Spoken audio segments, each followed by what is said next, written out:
محمد وعلى آله وأصحابه أجمعين. اللهم صل على سيدنا محمد وعلى آل سيدنا محمد كما صليت على إبراهيم وعلى آل إبراهيم في العالمين إنك حميد مجيد.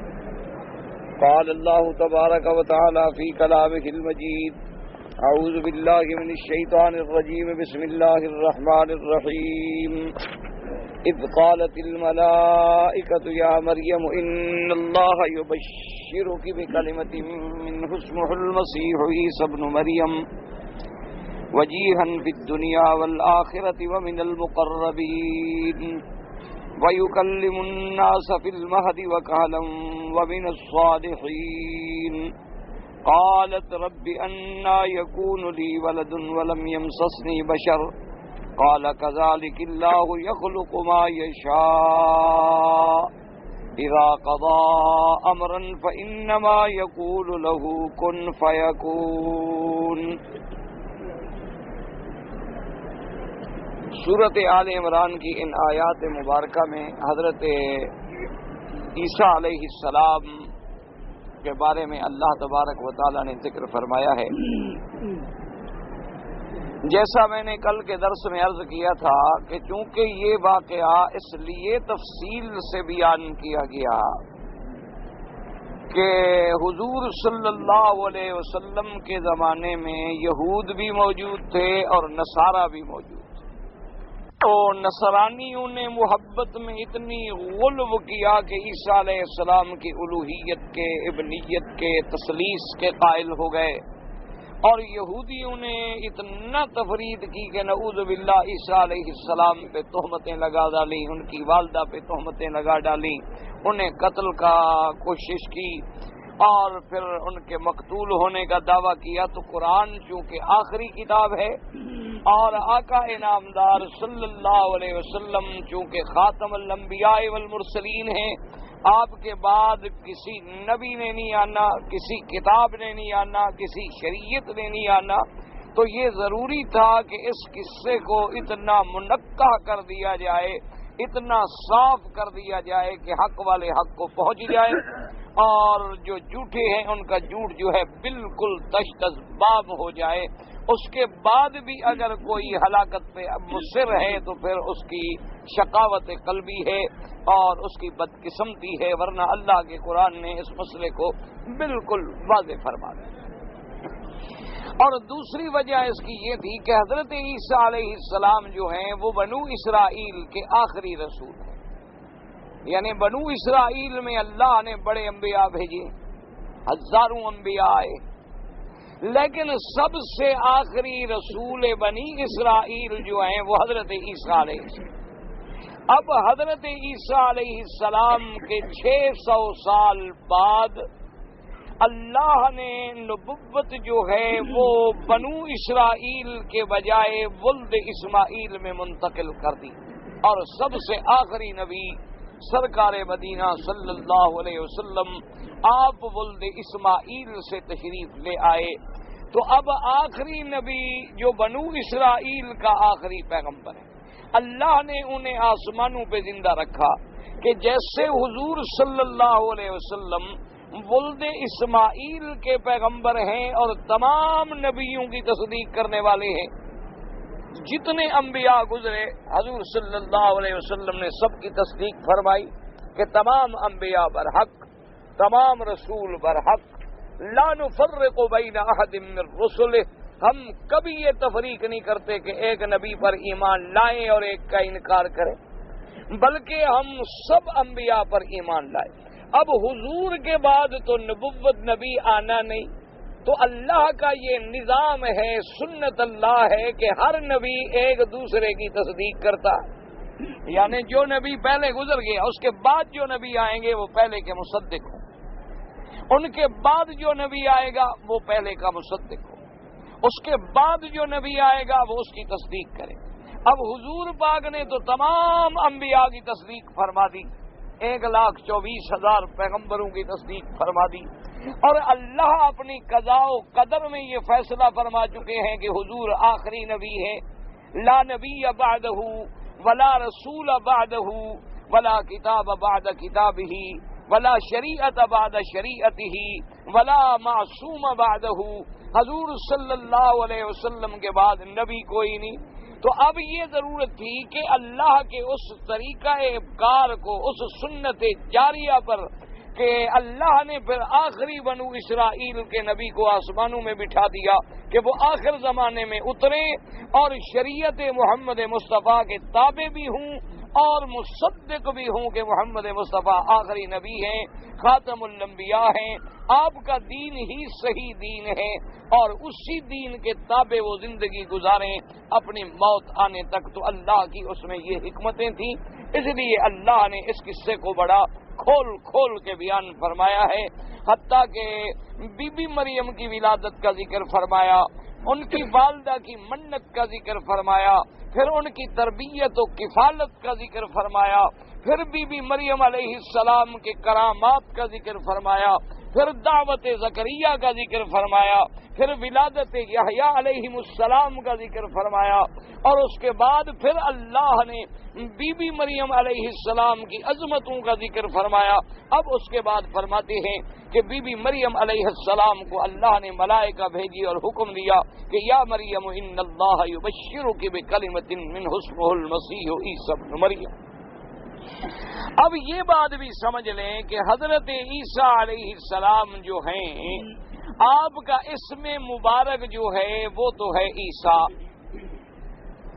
اور آپ کا لقب جو ہے وہ ہے مسیح، اور نسبت کی گئی ہے آپ کو بی بی مریم کی طرف، یعنی مسیح ابن مریم. کیونکہ قاعدہ یہ ہے کہ ہر بیٹے کی نسبت باپ کی طرف ہوتی ہے، یہ اصول ہے. اسی لیے قرآن نے واضح کر دیا ادعوہم لآبائہم، ہر ولد کو، ہر بیٹے کو، بیٹی کو اس کے باپ کے نام کے ساتھ پکارا جائے. اور یہ بعض جاہلوں نے ایک شوشہ جاری کر رکھا ہے کہ قیامت میں لوگوں کو ماں کے نام کے ساتھ پکارا جائے گا. یہ بالکل غلط بات ہے. قیامت میں بھی سب کو ان کے والدین کے نام کے ساتھ پکارا جائے گا، یعنی باپ کے نام کے ساتھ. اور اسی طرح ایک مسلمان ملکوں میں ایک بڑی عجیب سی بات ہو گئی ہے کہ لڑکی کا جب تک نکاح نہ ہو اس وقت تو اس کی نسبت باپ کی طرف کی جاتی ہے، اور جب لڑکی کا نکاح ہو جائے تو پھر پاسپورٹوں میں اور کارڈوں میں اور شناختی کارڈوں میں اور ریکارڈ میں پھر اس کو زوج کی طرف نسبت کیا جاتا ہے کہ مسمات فلانا زوجہ فلان، یعنی اب باپ کی نسبت جو ہے وہ ختم ہو جاتی ہے. یہ چیزیں اسلام کے خلاف ہیں. اللہ نے نسل اس لیے تو رکھی ہے کہ والدین کا نام زندہ رہے، والدین کا نام جو ہے وہ قیامت تک باقی رہے، کہ جب لوگ اس کی اولاد کو ذکر کریں گے کہ فلان ابن فلان، فلان ابن فلان، فلان فلاں کا بیٹا ہے، فلانی لڑکی فلاں کی بیٹی ہے، تاکہ ان کے والدین کا ذکر خیر جو ہے وہ تسلسل جو ہے وہ قائم رہے. تو لہذا یہ چیز بھی اسلام کے نقطۂ نظر سے کوئی جائز نہیں ہے، بلکہ آخری عمر ہو جائے، لڑکا ہو یا لڑکی ہو، ان کے نام کے ساتھ ہمیشہ باپ کا نام لگنا چاہیے. اور اس کے بعد اگر ضرورت ہے تو پھر زوج کا نام بھی اضافہ کر دیں، لیکن یہ نہیں کہ والد کا نام کاٹ دیا جائے کہ اب شادی کے بعد گویا اس کا اپنے والدین سے کوئی تعلق اور علاقہ ہی باقی نہیں رہا. ورنہ ہمیشہ بیٹی اپنے باپ کی کہلائے گی، بیٹا اپنے باپ کا کہلائے گا. اب یہاں چونکہ اللہ نے عیسیٰ علیہ السلام کو بغیر باپ کے پیدا فرمایا تو نسبت ماں کی طرف ہو گئی. تو اب آپ کا نام جو ہے حضرت عیسیٰ مسیح ابن مریم علیہ السلام. اللہ کے کروڑوں صلاۃ و سلام ہوں آپ پر، کیونکہ آپ اللہ کے نبی ہیں، اللہ کے رسول ہیں. اب سمجھیں کہ جہاں تک عیسیٰ علیہ السلام، یہ نام جو ہے دراصل یہ عبرانی لغت کا نام ہے، کیونکہ پہلے زمانے میں جو لغتیں تھیں وہ عبرانی تھی یا سریانی تھی، یعنی ابتدا سے لے کر جو لغتیں چلی آئی ہیں، اور اکثر کتابیں جتنی اللہ نے اتاری ہیں وہ یا عبرانی زبان میں تھیں یا سریانی زبان میں تھیں. سب سے پہلی کتاب اللہ کا کلام جو اللہ کے نبی خاتم الانبیاء حضرت محمد الرسول اللہ صلی اللہ علیہ وسلم پہ نازل ہوا، وہ عربی زبان میں آیا، یعنی قرآن پاک۔ یہ سب سے پہلی اور آخری کتاب ہے جس کو اللہ نے عربی میں اتارا، کہ نبی بھی عربی اور مخاطب بھی عرب اور قرآن بھی عربی، اور نص میں وضاحت بھی ہو گئی، انا جعلناہ قرآنا عربیا، اور کہیں فرمایا بلسان عربی مبین، اور کہیں فرمایا علی لسان قومک، اور کہیں فرمایا وَإِنَّهُ لَذِكْرٌ لَكَ وَلِقَوْمِكَ۔ تو اللہ کا قرآن جو ہے یہ عربی میں ہے۔ تو عیسیٰ علیہ السلام، حضرت عیسیٰ، اصل میں یہ لفظ تھا ایشوع۔ ایشو عبرانی کا ایک لفظ ہے، اس کے معنی ہوتا ہے سردار، عزت والا۔ یہ نام جو ہے نا جی، لغت کے اعتبار سے فرق پڑ جاتا ہے۔ جیسے مثلاً آپ دیکھیں نا جی، نام آتا ہے عربی میں، مثلاً آپ جو معروف نام ہے جبرائیل، معنی ہوتا ہے عبداللہ، میکائیل معنی ہوتا ہے عبداللہ، اسرائیل معنی ہوتا ہے عبداللہ، اسر معنی عبد، ایل معنی اللہ، تو معنی اس کا وہی عبداللہ ہوگا۔ جیسے آج کل کے دور میں بھی آپ نے دیکھا ہے انڈونیشی لغت میں سکارنو، سہارتو، وہی معنی عبداللہ عبد الرحمن ہے، صرف اس لغت کے اعتبار سے ترجمہ کیا جائے۔ یا جیسے ہم سب لوگ کہتے ہیں خدا یا خدا یا خدا، خدا بندے کریم، تو خدا کوئی عربی کا لفظ نہیں ہے، عربی کا لفظ تو ہے اللہ، اس کا ترجمہ جو ہے لغت فارسیہ میں وہ ہے خدا، اسی سے پھر ہوتا ہے نا خدا، خدا نا خدا، یہ لغت فارسیہ ہے۔ اصل جو عربی کا لفظ ہے وہ ہے اللہ، یعنی اس میں ذات جو ہے اللہ ہے۔ اب اس کے ترجمے میں کسی نے خدا کہہ دیا، یا کوئی آدمی اپنی لغت میں کوئی اور لغت کے ساتھ بھی ترجمہ کر سکتا ہے، تو یہ اصل میں لفظ تھا ایشوع۔ پھر ایشو سے معرب ہو کے عیسیٰ بنا، تو اس کا معنی کیا ہے؟ یعنی سردار، مکرم، عزت والا۔ جیسے حضرت سیدنا موسیٰ علیہ السلام کا نام جو ہے اصل میں تھا موشی یا موشا، منہ کہتے ہیں پانی کو، شی پانی سے نکلنے والا، چونکہ موسیٰ علیہ السلام کو صندوق میں ڈال کے دریا میں ڈالا گیا، تو آپ چونکہ پانی سے نکلے اور پھر اللہ نے آپ کی حفاظت کی، اسی نسبت سے آپ کا نام جو ہے اصل میں عبرانی میں تھا موشا، پھر معرب ہو کے ہو گیا موسیٰ۔ اچھا، اسی طرح لقب جو ہے مسیح، جو یہ فرق کریں، عیسیٰ علیہ السلام کا جو لقب ہے مسیح، وہ عبرانی میں تھا مشیحا، اصل میں عبرانی لغت کا لفظ تھا مشیحا، پھر معرب ہو کے بن گیا مسیح۔ اور مشیحا جو ہے وہ بھی علماء نے لکھا ہے، کہتے ہیں مبارک اور مسعود۔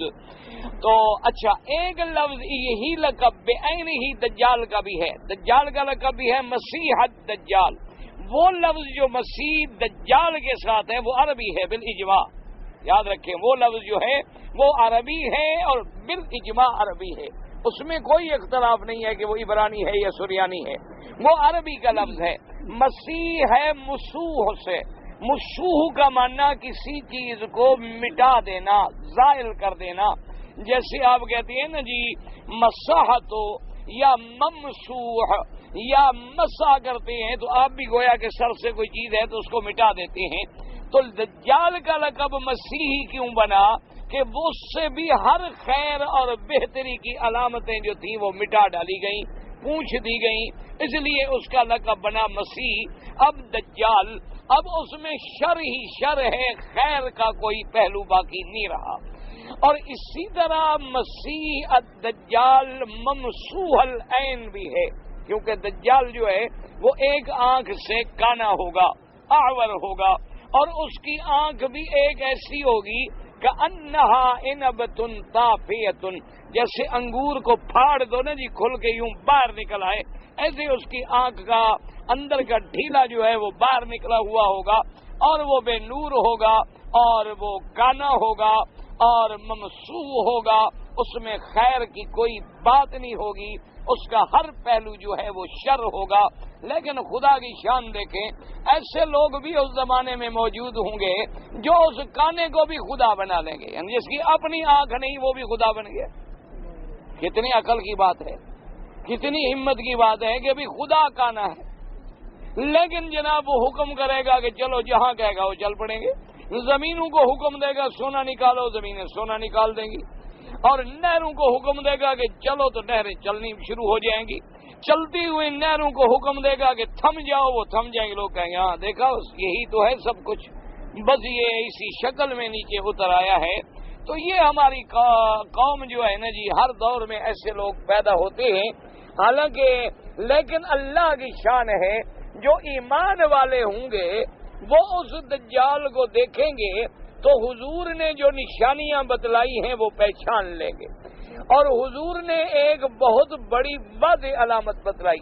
آپ نے فرمایا اس کی پیشانی پہ لکھا ہوگا کاف فا را، یعنی کافر۔ تو مومن جو ہے وہ تو پڑھ لے گا، لیکن جس کے اندر ایمان کا نور نہیں ہوگا وہ نہیں پڑھ سکے گا، کیونکہ اس کے پاس ایمان والی اینک ہی نہیں ہے، ایمان والی نور ہی نہیں ہے، تو وہ بغیر اس روشنی کے اس تحریر کو نہیں پڑھ سکے گا۔ لیکن بہرحال دجال کے زمانے میں اس کے ماننے والے بھی پیدا ہو جائیں گے۔ تو یہ اصل میں اتفاق ہے، ہر دور میں ایسے لوگوں کی کمی نہیں ہوتی۔ اب دیکھو نا جی، اس دور میں دیکھ لو، لوگ جوگیوں کے ماننے والے موجود ہیں، لوگ ہاتھ دیکھنے والوں کو ماننے والے موجود ہیں، لوگ نجومیوں کو ماننے والے موجود ہیں، لوگ جنوں کے ماننے والے موجود ہیں، لوگ جادو کے ماننے والے موجود ہیں، لوگ کالے علم کو ماننے والے موجود ہیں۔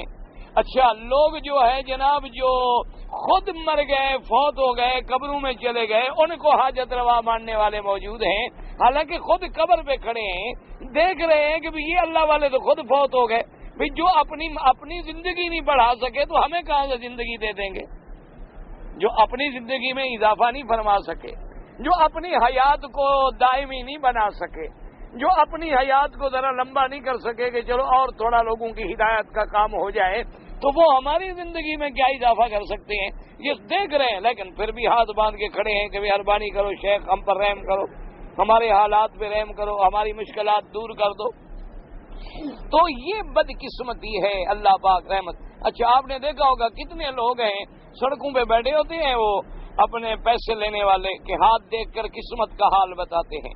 وہ جناب کوئی 5 روپے دے رہا ہے، کوئی 10 روپے دے رہا ہے، وہ جناب اول فول بک رہے ہیں۔ اپنی قسمت کا تو ان کا یہ حال ہے کہ فٹ پاتھ پہ پڑے ہوئے، یہ بھی دیکھ رہے ہیں کہ ایسا بدقسمت ذلیل آدمی جس کی زندگی فٹ پاتھ پہ گزر گئی، وہ میری قسمت کا کیا حال بتا دے گا؟ اپنی قسمت کو دیکھ کے اس نے کیوں نہیں ٹھیک کر لیا کہ ہماری قسمت ٹھیک کر دے گا؟ اور جناب کتنے لوگ ہیں بڑے بڑے، اچھا جو بڑے بڑے پامسٹ ہیں، ہاتھ دیکھنے والے، یا بڑے بڑے علم الاعداد کے ماہر ہیں، یا بڑے بڑے علم جفر کے ماہر ہیں، علم رمل کے ماہر ہیں، اور آج کل تو خیر یورپ میں انگریز بھی اس بات میں پڑ گئے ہیں۔ یعنی یہ ایسی بیماری ہے کہ پہلے اس کی ابتدا تو تھی ہندوؤں میں، ہندوؤں سے نکل کر ہم مسلمانوں میں بھی یہ وبا آ گئی، کیونکہ اکٹھے رہتے تھے ہم لوگ، ہندوؤں کے ساتھ رہتے تھے نا جی، تو ہماری تہذیب، ملنا جلنا ایک دوسرے سے بڑا متاثر ہو گیا۔ اب آپ کسی مسلمان کی شادی دیکھیں اور ہندو کی شادی دیکھیں، آپ کو صرف یہ دھوتی شلوار کا فرق تو نظر آئے گا، اور کوئی فرق نہیں نظر آئے گا۔ اس نے دھوتی باندھی ہوئی ہوگی، اس نے شلوار پہنی ہوئی ہوگی، اس نے سر پہ کلا سجایا، ورنہ اسی کے ہاتھ میں لوہے کا کڑا، وہ لوہے کی چھریاں، وہ پھیرے، وہ جناب دولہے کو دلہن کے ساتھ باندھنا، ان کے اوپر پھول نچھاور کرنا، آتش بازیاں چھوڑنا، گلے میں جناب یہ سرخ رنگ کے دھاگے باندھنا، یہ سب لعنتیں جو ہیں ہندوؤں سے ملی ہیں ہمیں، ان کا اسلام سے کیا تعلق ہے؟ اللہ تبارک و تعالی رحمت فرمائے۔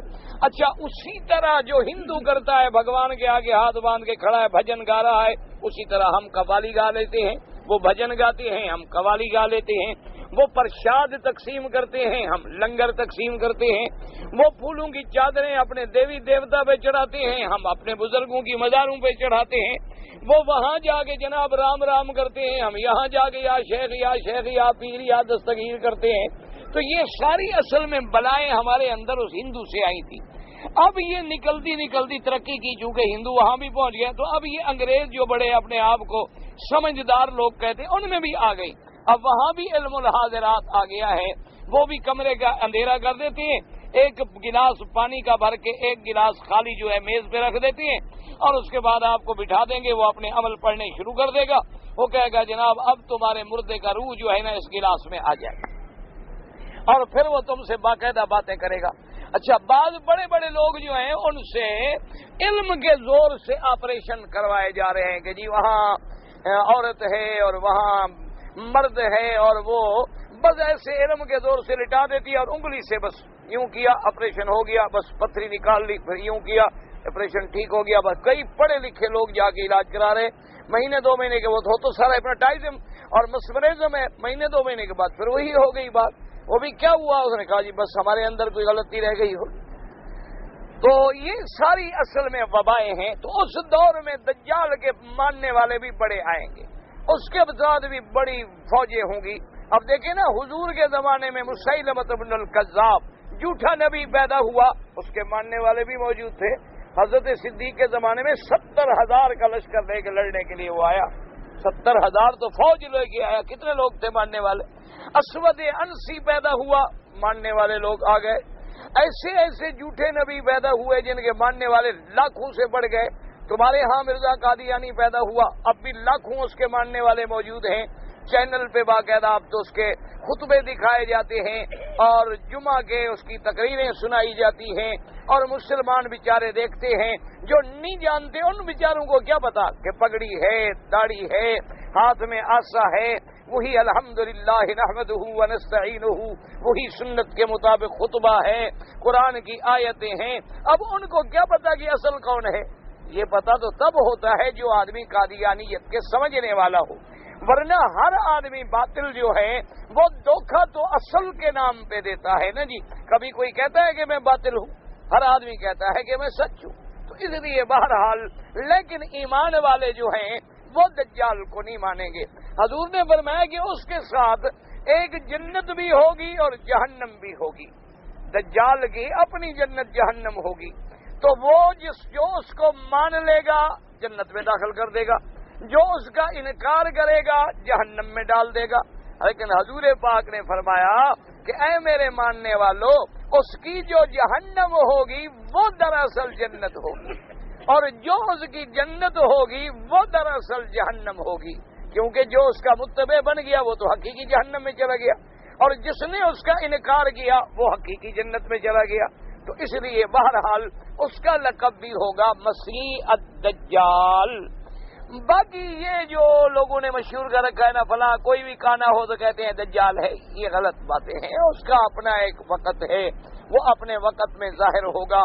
اچھا، اس کے لیے بھی پھر اللہ نے حضرت عیسیٰ علیہ السلام کو اتارنا ہے، اس لیے عیسیٰ علیہ السلام جو ہیں ان کا بڑا تفصیل آئی۔ تو مسیح اصل میں مسیح عیسیٰ ابن مریم، یہ تو تھا مسیحا سے معرب ہو کے مسیح بن گیا۔ مسیح الدجال وہ مسیح جو ہے وہ بالاجماع عربی لفظ ہے، اس کا معنی ہے ممسوح، یعنی جس سے ہر اچھائی کو مٹا ڈالا گیا، پونچھ ڈالا گیا۔ اچھا، نام ہو گیا عیسیٰ، اصل میں تھا عیشوع، اس سے معرب ہو کے نام کیا بنا؟ عیسیٰ علیہ السلام۔ والدہ کا نام کیا ہے؟ بی بی مریم۔ بی بی مریم جو ہیں یہ کیا ہیں؟ بنت عمران۔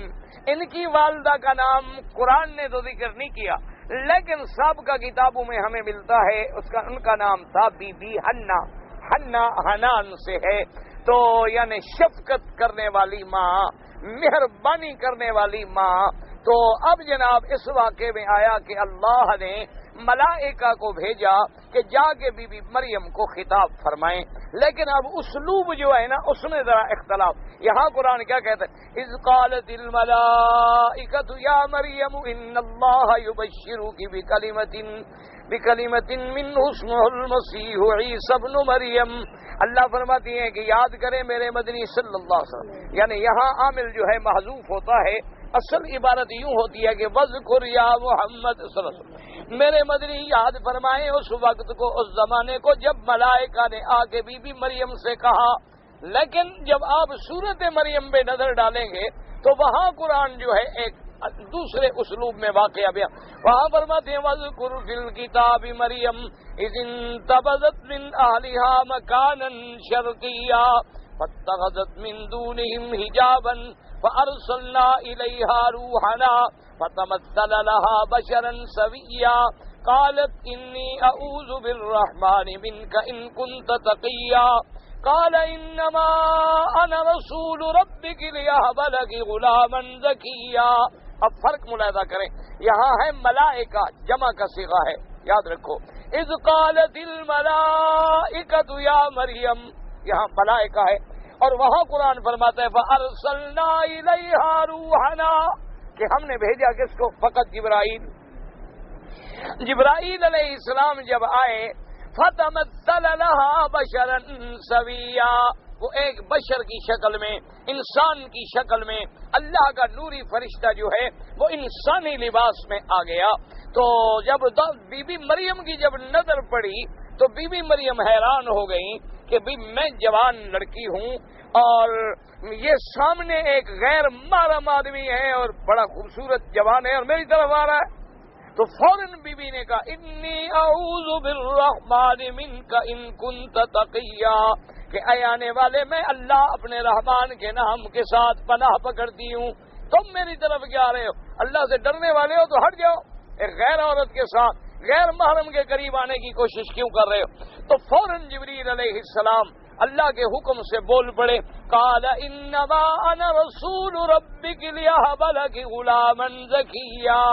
انہوں نے کہا کہ بی بی گھبرانے کی ضرورت نہیں ہے، میں تو آپ کے اللہ کا بھیجا ہوا فرستادہ ہوں، میں تو ایک قاصد ہوں، پیغام بر ہوں، اور میں اس لیے آیا ہوں تاکہ آپ کو جو ہے ایک پاکیزہ بیٹا جو ہے عطا کیا جائے، تو میں اللہ کے حکم سے یہاں حاضر ہوا ہوں۔ تو اس لیے اب جناب بی بی صاحبہ ذرا اطمینان ہوگا، تسکین ہوگی کہ جو اللہ کا بھیجا ہوا فرشتہ ہے اس سے تو کسی گناہ کی توقع ہی نہیں ہو سکتی۔ تو اب اصل بات کو سمجھیں کہ یہاں آیا ملائکہ، ملائکہ جمع ہے، وہاں قرآن کہتا ہے کہ صرف جبریل آیا۔ ان چیزوں کو سامنے رکھ کر دشمن جو ہے نا وہ لوگوں کے دماغوں میں شبہات ڈالتے ہیں، حالانکہ شبہات کی بات کوئی بھی نہیں ہے۔ اب دیکھو قرآن دوسرے مقام قُلْ يَتَوَفَّاكُمْ مَلَكُ الْمَوْتِ الَّذِي وُكِّلَ بِكُمْ، اللہ فرماتی ہیں کہ تمہاری روح قبض کون کرتا ہے؟ ملک الموت، فرشتہ جس کو ہم نے یہ کام سونپ رکھا ہے کہ کسی کا روح قبض کرنا ہے۔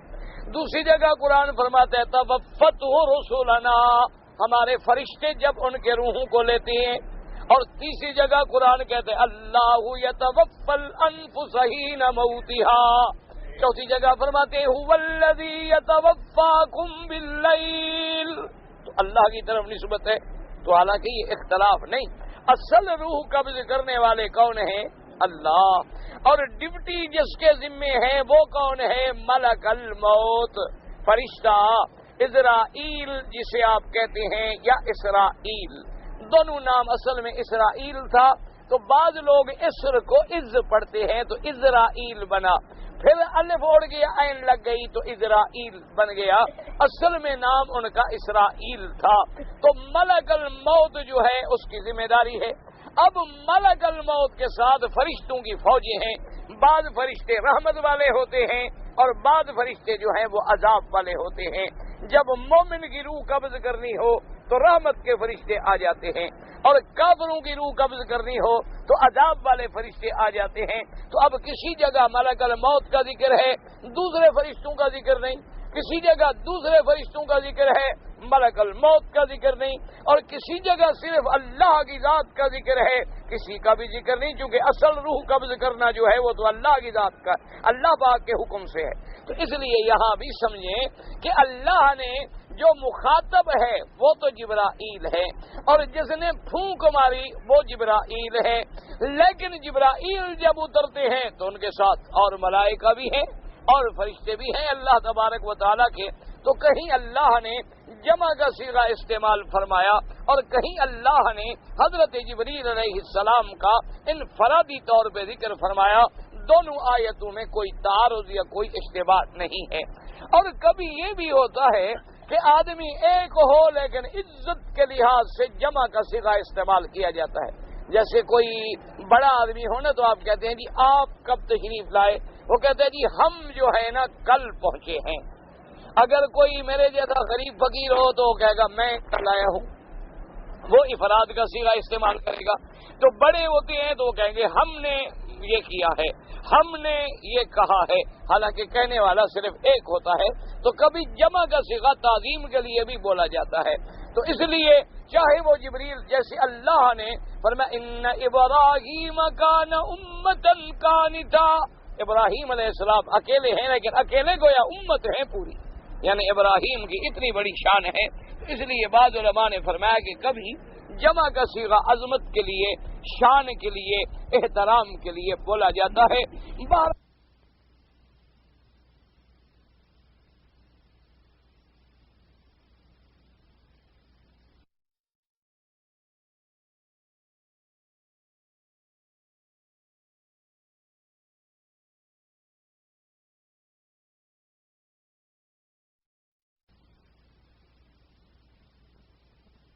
مت کی بات ہو یا معاملات مہمہ ہوں تو اللہ کے جبریل کبھی اکیلے آتے ہیں، کبھی جبریل کے ساتھ اور ملائکہ بھی ہوتے ہیں. دیکھا نہیں ہے کہ جب ابراہیم علیہ السلام کو بشارت دی گئی تو اللہ کے کتنے فرشتے آئے تھے. هل اتاك حديث ضيف ابراہیم المکرمین اذ دخلوا علیہ فقالوا سلاما. حضرت ابراہیم پہ جب اللہ کے فرشتے داخل ہوئے انہوں نے کہا بھی وعلیکم السلام، لیکن میں پہچانا نہیں تم کون لوگ ہو، پہلے تو میں نے کبھی نہیں دیکھا. تو اس کے بعد بڑا لمبا واقعہ آپ نے پڑھا ہے الحمدللہ کہ ابراہیم علیہ السلام جلدی جلدی دوڑے اور جناب ایک بچڑا ذبح کیا اور دمبا بنایا اور کھانا بنایا اور لے کے آ گئے.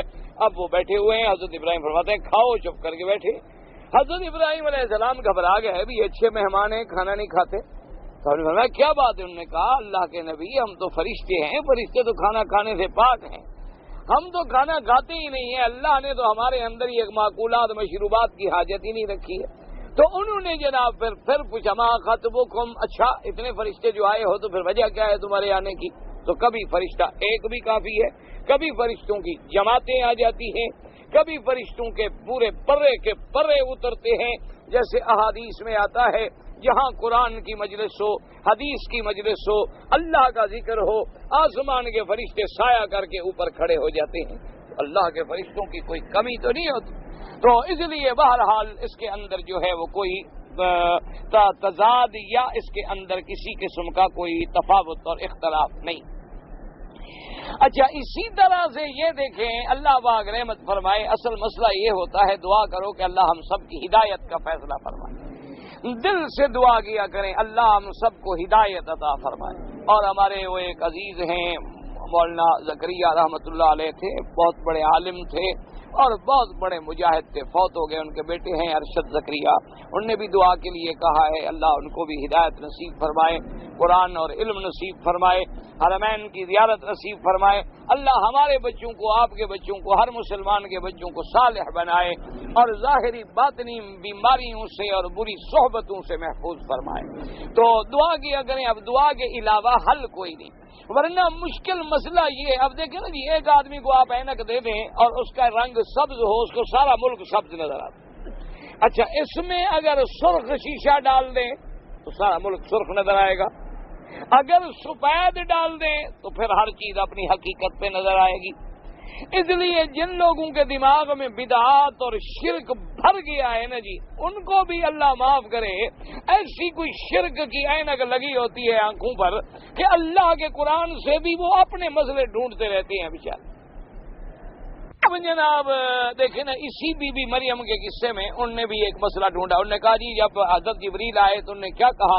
انما انا رسول ربک لأہب لک غلاما زکیا، میں تمہیں بالا کے ہیبا کرنے، یعنی میں تمہیں بچہ دینے آیا ہوں. کہتے ہیں جناب جبریل بچہ دے سکتا ہے تو نبی کیوں نہیں دے سکتے؟ نبی تو جبریل سے افضل ہوتے ہیں، نبیوں کی شان تو کروڑ درجے جبریل علیہ السلام سے اونچی ہے. تو پھر اگر جبریل دے سکتا ہے تو پھر نبی کیوں نہیں دے سکتے؟ اور اگر نبی دے سکتے ہیں تو جناب پھر ولی کیوں نہیں دے سکتے؟ اور لوگ کہتے دیکھو جی قرآن میں ہے، جبریل نے کہا نا میں تمہیں بچہ دینے آیا ہوں، بچہ تمہیں ہبہ کر دوں، میں تمہیں بچہ دیتا ہوں، غلامن زکیہ، اور بڑا پاکیزہ بچہ۔ تو اس قسم کے دھوکے دے کے لوگوں کو شرک میں مبتلا کر دیتے ہیں۔ اللہ پاک معاف کرے، دعا کریں اللہ ان کو بھی ہدایت، اللہ ہمیں بھی ہدایت دے۔ اب یہ بات سمجھیں کہ بھئی جب ایک آدمی اللہ کا قاصد ہے، انما انا رسول ربک، اسی آیت میں موجود ہے کہ میں تو تیرے رب کا قاصد ہوں، میں تو ان کے حکم کی تعمیل کرنے آیا ہوں۔ اچھا اب ہمیں ہماری روح کون نکالتا ہے؟ ملک الموت۔ پھر مارنے والا ملک الموت ہو گیا کہ مارنے والا اللہ ہے۔ اچھا بچہ جب پیٹ میں ہوتا ہے تو روح کون پھونکتا ہے؟ فرشتہ۔ تو اب روح پھونکنے والا فرشتہ ہو گیا نا، اب بچہ دینے والا بھی فرشتہ، اب مارنے والا بھی فرشتہ، اب اللہ بھی یہاں چھٹی پہ۔ کوئی عقل کی بات کرو۔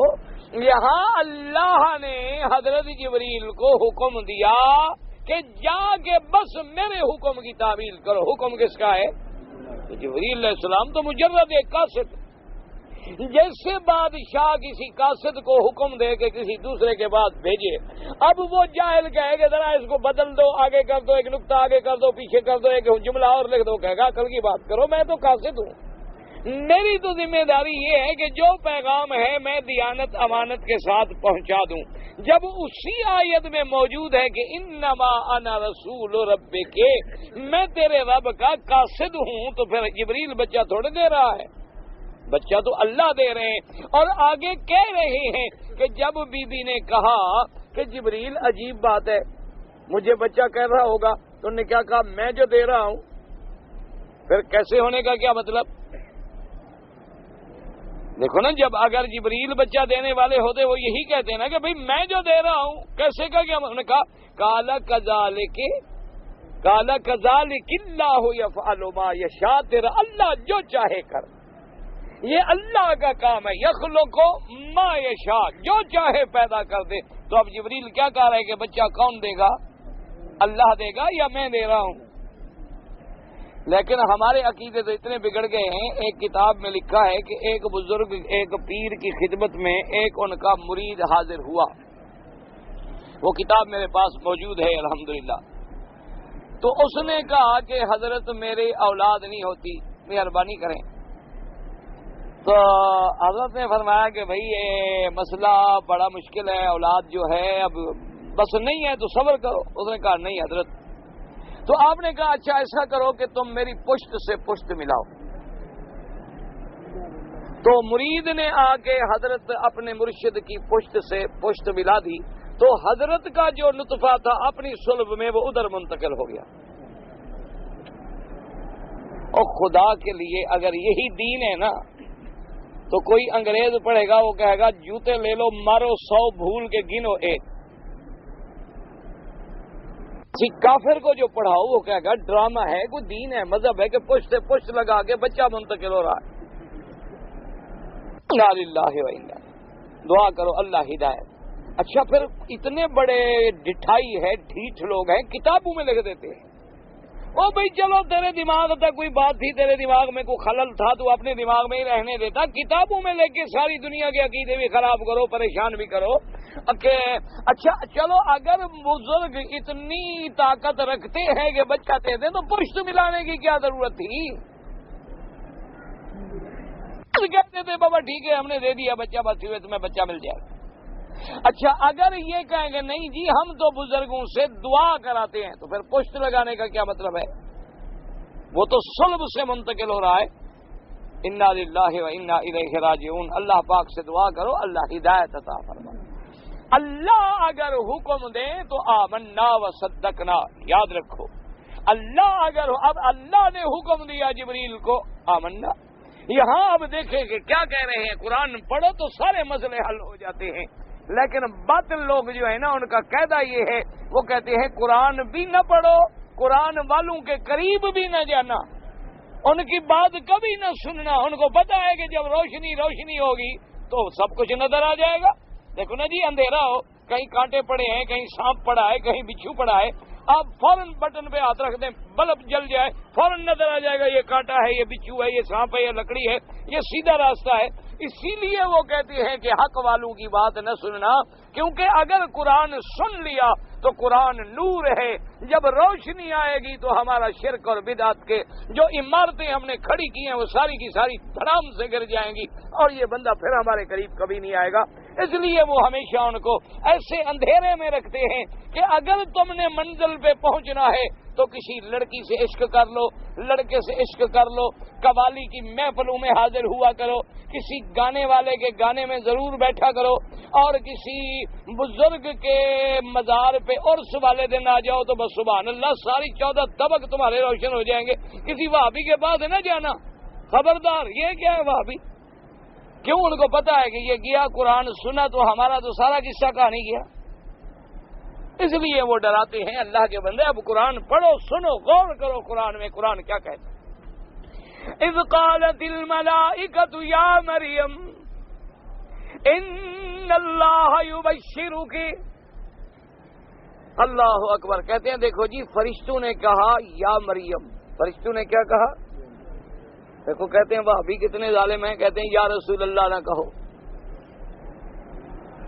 وہ کہتے ہیں یہ دیکھو وہابی یہ کہتے ہیں کہ یا رسول اللہ، وہ فرشتے یا مریم کہہ رہے ہیں، تو اگر ہم یا رسول اللہ کہتے ہیں تو ان کو کیا تکلیف ہو جاتی ہے بھائی؟ وہ تو عورت کو پکار رہے ہیں، ہم نبی کو بھی نہ پکاریں۔ دیکھو جی وہابیوں کا دماغ ہی خراب ہے، لوگ بیچارے سنتے کہتے بات تو ٹھیک ہے، اب یہ کوئی نہیں سوچتا کہ اچھا جب فرشتوں نے بی بی مریم کو کہا یا مریم، بی بی مریم زندہ موجود تھی یا مر گئی تھی؟ ہاں جی، سامنے تھی یا دور تھی؟ تو اب اگر تم سامنے بیٹھے میں کہوں یا طالب، تو یہ کون سا منع ہے؟ جب میرے مدنی سرکار مدینے میں تھے صحابی آتے کہتے نہیں تھے یا رسول اللہ، تو کوئی منع نہیں۔ شرک تو تب ہے کہ اب تم پکارو اور کہو کہ نبی میری پکار سنتا ہے۔ اب کوئی پکارے یا مریم اور عقیدہ رکھے کہ بی بی مریم میری پکار سنتی ہے تو اب شرک ہے۔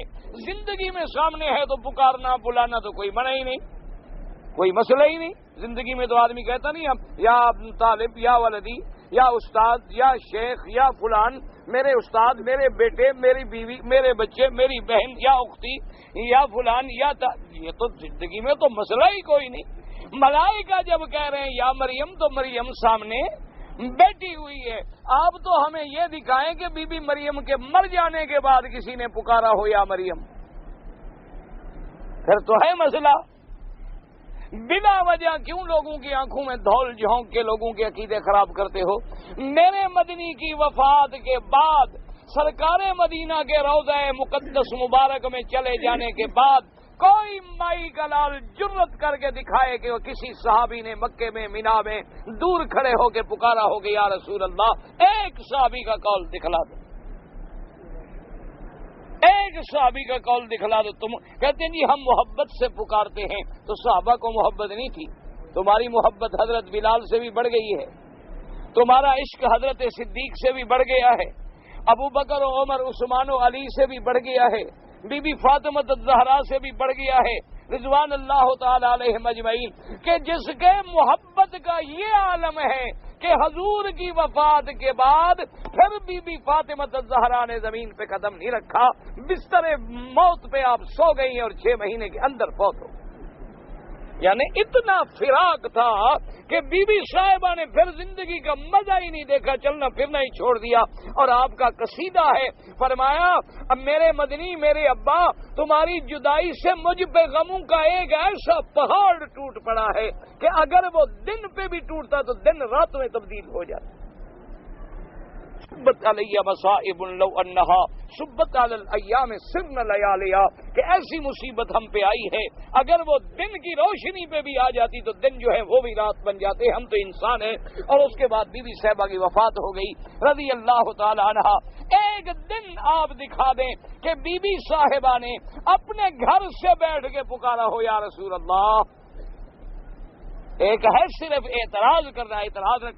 اچھا حضور کے صحابہ نے کتنی مسجدیں بنائی؟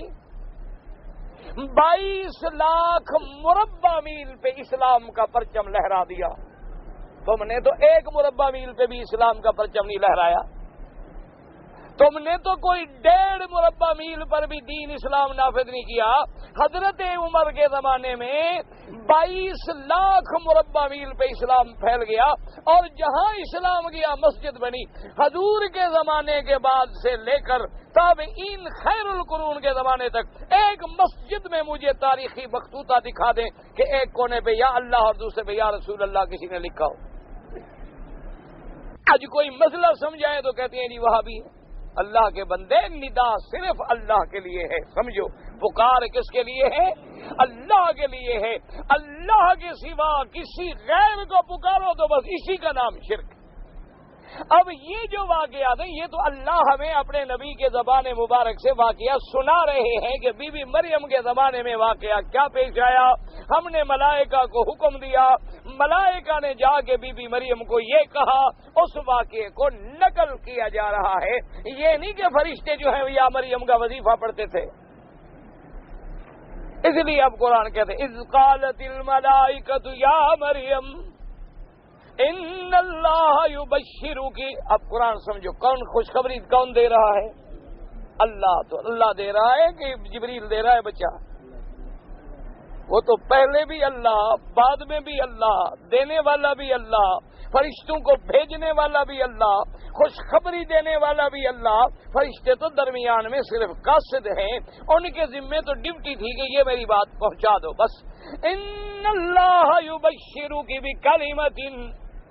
اب دیکھو کہ حضرت عیسیٰ علیہ السلام کا ایک لقب ہے کلمۃ اللہ, اور اسی طرح آپ کا ایک لقب ہے روح اللہ. اسی طرح جیسے آپ کا لقب ہے المسیح عیسیٰ ابن مریم. تو کلمۃ اللہ کا کیا معنی ہے سمجھو. اسی وجہ سے بعض عیسائی بھی دھوکے میں پڑے کہ بھئی عیسیٰ جو ہے کلمۃ اللہ, عیسیٰ جو ہے روح اللہ, اور روح من ہو تو اللہ اس میں اور یہ اس میں, بس یہ اندر اندر ہی کوئی مسئلہ ہے. عیسائی بھی اسی دھوکے میں پڑے ہیں. عیسائی جو دھوکے میں آئے نا, مبتلا ہوئے, وہ بھی اسی میں پڑے کہ اللہ کا روح. اللہ فرماتا ہے عیسیٰ میری روح, اللہ فرماتا ہے عیسیٰ کلمۃ اللہ. اور تو کسی نبی کا لقب کلمۃ اللہ نہیں آیا, اور کسی نبی کا لقب خلیل اللہ تو آیا ہے, حبیب اللہ تو آیا ہے, کلیم اللہ تو آیا ہے, صفی اللہ تو آیا ہے, ذبیح اللہ تو آیا ہے, لیکن کلمۃ اللہ نہیں آیا, روح اللہ نہیں آیا. اسی میں وہ دھوکے میں پڑے. انہوں نے کہا اصل بات یہ ہے کہ بس عیسیٰ میں خود خدا آ گیا. تو دیکھنے میں ظاہر میں تو عیسیٰ ہیں, لیکن اندر جو ہے نا جی یہ خود خدا ہے. اچھا یہودیوں کو کیا دھوکہ پڑا؟ وہ جب عیسیٰ علیہ السلام کو قتل کرنے کے لیے, وہ دشمن تھے نا جی, قتل کرنے کے لیے آئے, محاصرہ کر لیا, گھیر لیا عیسیٰ علیہ السلام گھر کے اندر, محاصر ہو گئے, باہر سب یہودی آ گئے قاتل. تو اب جناب عیسیٰ علیہ السلام کو اللہ نے وائی بھیجی. عیسیٰ علیہ السلام نے فرمایا اپنی جماعت سے کہ بھئی کون ہے جو قربانی دینے کے لیے تیار ہو. اور قربانی والے مجنو کم ہوتے ہیں, حلوے والے مجنو جو ہیں وہ بہت ہوتے ہیں, خون دینے والے مجنو جو ہیں نا جی وہ بہت تھوڑے ہوتے ہیں. اب جناب جب قربانی کا وقت آیا تو چپ. ایک مخلص تھا, اس نے کہا حضرت میں حاضر ہوں. اپنے پھر کہا کہ بھئی تم میں سے کون ہے جو قربانی دینے کے لیے تیار ہو جائے, میری جگہ جو ہے وہ موت قبول کرے. اب کہہ دینا تو بڑا آسان ہوتا ہے نا جی, لیکن کرنا جو ہے نا یہ بڑا مشکل ہوتا ہے. اور آج کل ہمارے طالب جو ہے نا جی یا مرید جو ہوتے ہیں نا ہم لوگوں کے, ماشاءاللہ پکڑانے میں سب سے پہلے یہی ہوتا ہے آگے ماشاءاللہ یہی شکایت کریں گے, یہی جا کے. اور فرضی اب جناب بہرحال اس کا نام بعض کتابوں میں آیا ہے یہوذا, اس کا نام تھا. وہ اس نے کہا جی میں حاضر ہوں. تیسرے دفعہ آپ نے فرمایا کہ بھی کون میرے حواریین میں قربانی دینے کے لیے تیار ہے, تو پھر بھی وہی کھڑا ہو گیا. اس نے کہا جی میں ہوں۔ اب اللہ نے دیکھیں شان قدرت کہ اللہ نے فوراً اس یہوذا پر یا جو بھی اللہ جانے نام تھا، چونکہ قرآن میں جب نام نہ ہو تو ہم کہاں سے ڈھونڈ کے لے آئیں؟ سابقہ کتابوں میں نام ہے، اللہ جانے روایت ٹھیک ہے غلط ہے خدا بہتر جانتا ہے۔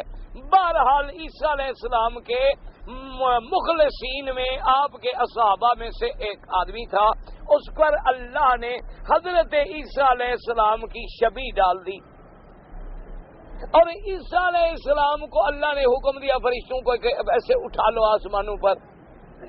آسمان پر عیسیٰ علیہ السلام اٹھ گئے، یہودی اندر داخل ہوئے، انہوں نے دیکھا کہ یہی عیسیٰ، انہیں پکڑ کے پھانسی چڑھا دیا۔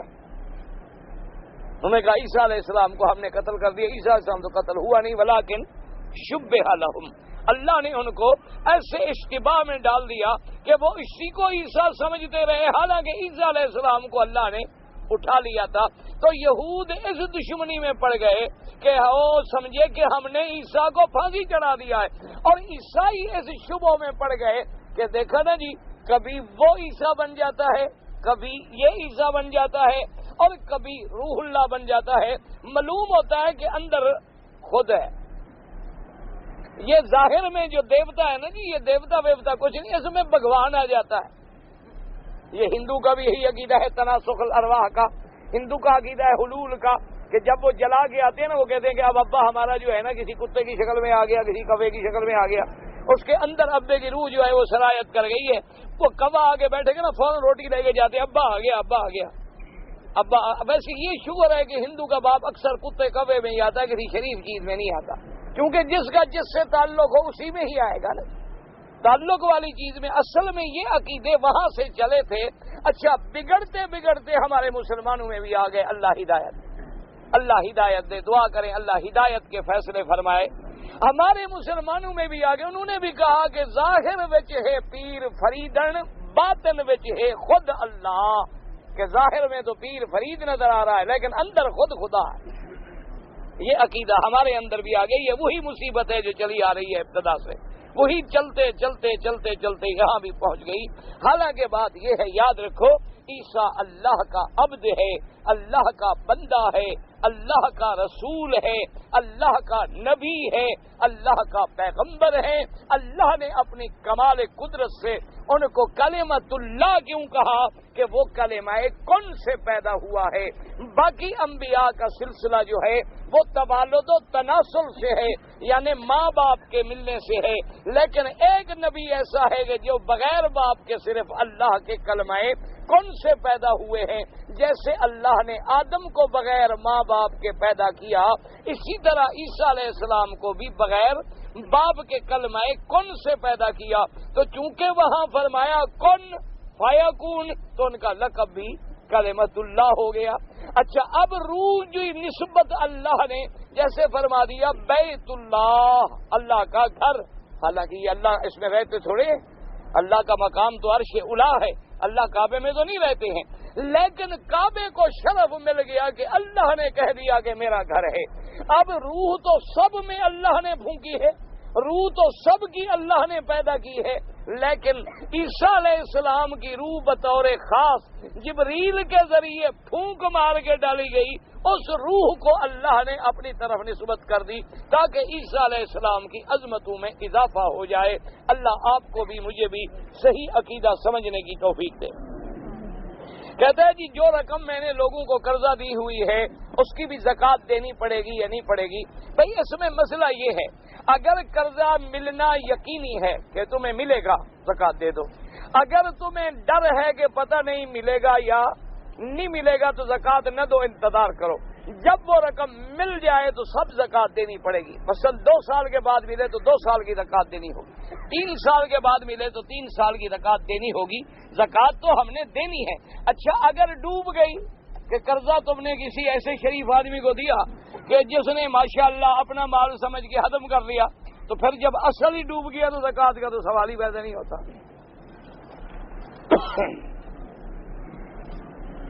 اگر عام آدمی کو امامت کرانی پڑ جائے تو وہ نیت کیسے کرے؟ یہی بس دل میں ارادہ ہے کہ میں امام ہوں، اور کیا نیت کرے؟ کوئی لڑائی کرنی ہے کیا؟ کوئی نیت کوئی فرق نہیں، بس دل میں ہے کہ بس میں بحیثیت امام نماز پڑھا رہا ہوں، اللہ اکبر۔ اگر 2 رکعتیں نکل جائیں تو باقی 2 رکعتیں کیسے پوری کرے؟ باقی 2 رکعتوں کے بارے میں بعض علماء احناف فرماتے ہیں کہ کچھ نہ پڑھے، اگر امام کے پیچھے ہے تو بعد میں بھی کھڑے ہو کے فاتحہ کی دیر چپ رہے، کھڑے رہے اور 2 رکعتیں پوری کر۔ اور بعض ائمہ فرماتے ہیں کہ نہ، جیسے رکعتیں چھوٹی ہیں اسی طرح کی قرات کر لے، یعنی آخری 2 رکعتیں چھوٹی ہیں صرف فاتحہ پڑھ لے گا، پہلی 2 رکعتیں رہ گئی تھی تو فاتحہ کے ساتھ سورت بھی ملا لے گا۔ تو بہرحال اگر وہ خاموش بھی کھڑا رہے تب بھی اس کی نماز ہو جاتی ہے احناف کے نزدیک۔ باقی ائمہ کے نزدیک تو فاتحہ، یعنی شوافی کے نزدیک اور حنابلہ کے نزدیک فاتحہ ضروری ہے۔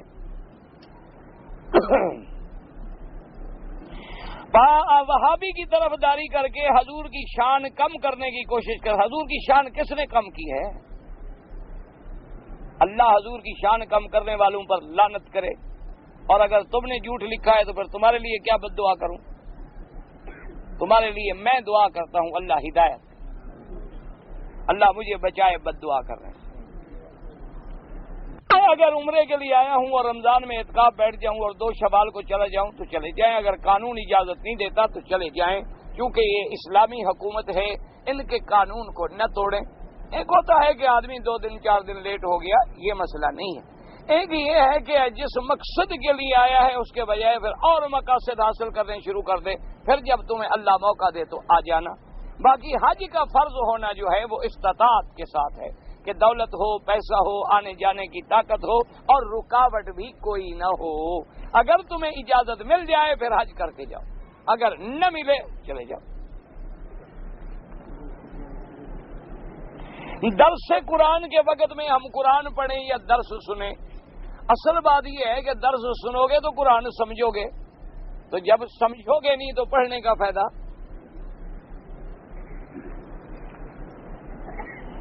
امام ابو حنیفہ کی مسجد جو کوفے میں ہے، وہاں امام کے پیچھے نماز میں فاتحہ پڑھتے ہیں کہ نہیں پڑھتے مجھے کیا پتا، میں نے تو کبھی پڑھی نہیں وہاں نماز۔ یہ کوئی مسئلہ تو نہیں کہ اگر اس مسجد میں نہ پڑھیں تو پھر مسئلہ بدل گیا، یا اس مسجد میں پڑھیں گے تو پھر مسئلہ اور ہو جائے گا۔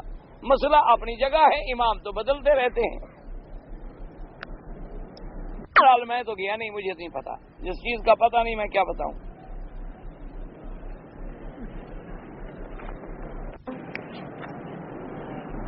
میں نے جو حضور کی شان میں، اللہ معاف کرے، دعا کریں اللہ، حضور کی شان تو خیر بہت بڑی شان ہے، ہم تو صحابہ کی شان بھی بڑی شان ہے، ہم تو کہتے ہیں حضور کے غلاموں کے غلاموں کے غلاموں کی شان میں بھی کوئی تنقیص کرے تو منع ہے۔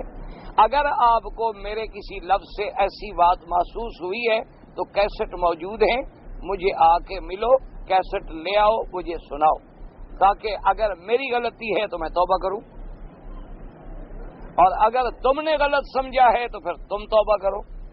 تو اب حل تو یہی ہو سکتا ہے نا، کہنے سے تو نہیں ہو سکتا۔ حل تب ہوگا کہ جب اگر میں نے کوئی ایسا لفظ، اللہ معاف کرے، اللہ معاف کرے، اللہ معاف کرے، پہلے تو اس کا ہم تصور بھی نہیں کر سکتے کہ حضور کی شان مبارک میں کسی، اگر توحید بیان کرنے سے شان میں کمی ہوتی ہے تو توحید تو ہمیں حضور نے خود سکھائی ہے، توحید کا سبق جو ہے وہ بھی ہمیں حضور نے پڑھایا۔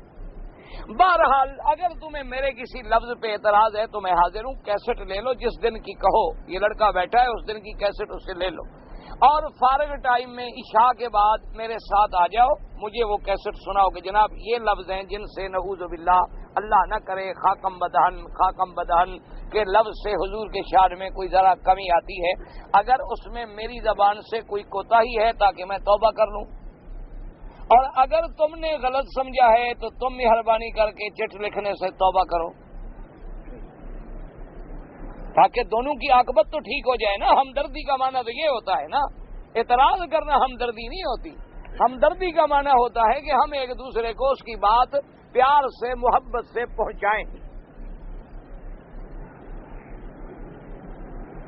لوگ عمرہ طواف کرواتے ہیں ہر وقت احرام پہن کے، اگر انہوں نے عمرے کا احرام واقعی نہیں باندھا ہے تو یہ دھوکہ ہے اور ناجائز ہے۔ بعض لوگ کرتے ہیں نا کہ، اور جو سرکاری طور پہ مقرر ہیں ان کو تو یہ دھوکہ کرنے کی ضرورت ہی نہیں۔ دھوکہ تو وہ کرتے ہیں کہ جن کو طواف کرانے کی اجازت نہیں ہوتی، اب وہ کیا کریں، وہ خود احرام باندھ کے بن جاتے ہیں۔ دھوکہ تمہاری برادری کرتی ہے، اپنی برادری کو سنبھالو۔ یہ جن کے پاس اجازت ہے اس کو دھوکے کرنے کی کیا ضرورت ہے؟